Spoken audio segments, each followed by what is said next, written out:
Assalamualaikum warahmatullahi wabarakatuh. Perkenalkan, saya Julfa Safrina dari kelompok 4 yang beranggotakan saya sendiri, Julfa Safrina, dan seterusnya yaitu Kak Novita Sari dan Kak Alis. Materi kali ini tentang sistem pencernaan. Baik, di sini saya akan menjelaskan materi pertama, yaitu pengertian sistem pencernaan. Proses pencernaan melibatkan pencaburan koreografi makanan dengan getah pencernaan, meliputi asam kuat, garam empedu, deterjen, dan enzim aktif. Tubuh kemudian memaksimalkan penyerapan nutrisi yang dicerna. Setelah zat-zat berguna ini diserap, mereka diangkut melalui sistem peredaran darah ke sel-sel yang menggunakannya untuk energi atau sebagai molekul baru untuk membangun dan memelihara jaringan dan organ. Memang sistem pencernaan adalah makanan di atas roda tubuh. Selanjutnya yang kedua yaitu rongga oral. Rongga oral adalah jalan masuk menuju sistem pencernaan dan berisi organ aksesori yang berfungsi dalam proses awal pencernaan. Rongga vestibulum atau bukal terletak di antara gigi dan bibir dan pipi sebagai batas luarnya. Rongga oral utama dibatasi gigi dan gusi di bagian belakangnya. Kelenjar saliva. Ada 3 pasang kelenjar saliva. Yang pertama, kelenjar parotid, yaitu kelenjar saliva terbesar, terletak agak ke bawah dan di depan telinga dan membuka melalui ductus parotid atau stenson menuju suatu elevasi kecil atau papila yang terletak berhadapan dengan gigi molar kedua pada kedua sisi. Yang kedua itu ada kelenjar submaksilar atau submandibular, kurang lebih sebesar kacang kenari dan terletak di permukaan dalam pada mandibula serta membuka melalui ductus Wharton menuju ke dasar mulut pada kedua sisi frenulum lingua. Yang ketiga yaitu kelenjar sublingual, terletak di dasar mulut dan membuka melalui ductus sublingual kecil menuju ke dasar mulut. Adapun fungsi saliva. Yang pertama, saliva melarutkan makanan secara kimia untuk pengecapan rasa. Yang kedua, saliva melembabkan dan melumasi makanan sehingga dapat ditelan. Saliva juga memberikan kelembapan pada bibir dan lidah sehingga terhindar dari kekeringan. Kemudian amilase pada saliva mengurai zat tepung menjadi polisakarida dan maltosa, suatu disakarida. Kemudian yang keempat, zat buangan seperti asam urat dan urea serta berbagai zat lainnya seperti obat, virus, dan logam diekskresi ke dalam saliva. Yang kelima, zat antibakteri dan antibodi dalam saliva berfungsi untuk membersihkan rongga oral dan membantu memelihara kesehatan oral serta mencegah kerusakan gigi. Kemudian ada gigi. Anatomi gigi yaitu ada 2, yaitu gigi primer dan gigi sekunder. Gigi primer ini dalam setengah lengkung gigi atau dimulai dari ruang di antara 2 gigi depan, terdiri dari 2 gigi seri, 1 taring, 2 geraham atau molar untuk total keseluruhan 20 gigi. Sedangkan gigi sekunder mulai keluar pada usia 5-6 tahun.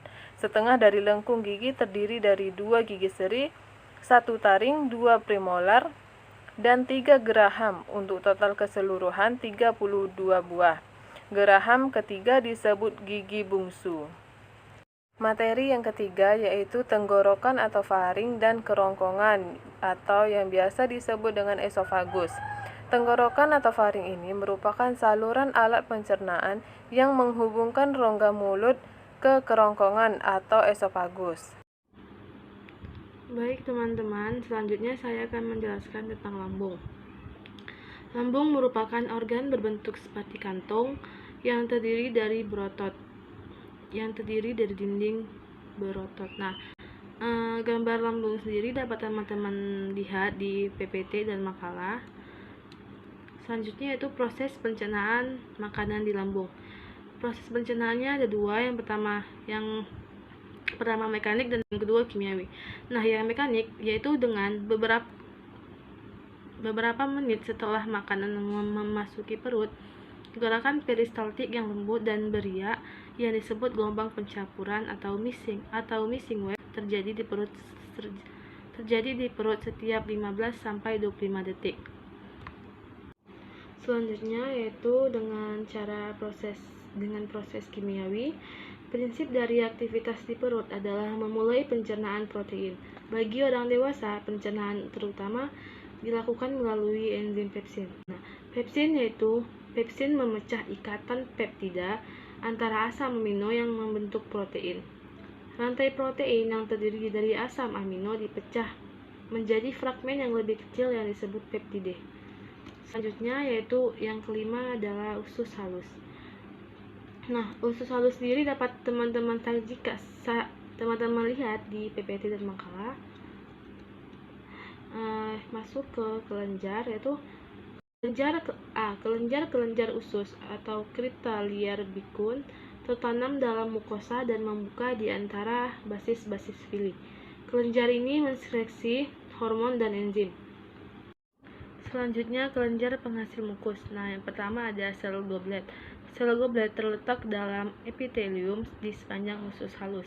Sel ini memproduksi mukus pelindung. Yang kedua, kelenjar Brunner terletak dalam submukosa duodenum.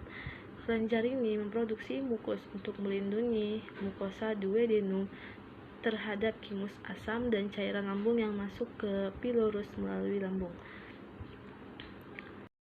Hormon insulin dan glukogen. Sel-sel eksokrin atau asinar mensekresi enzim-enzim pencernaan dan larutan berair yang mengandung ion bikarbonat dalam konsentrasi tinggi.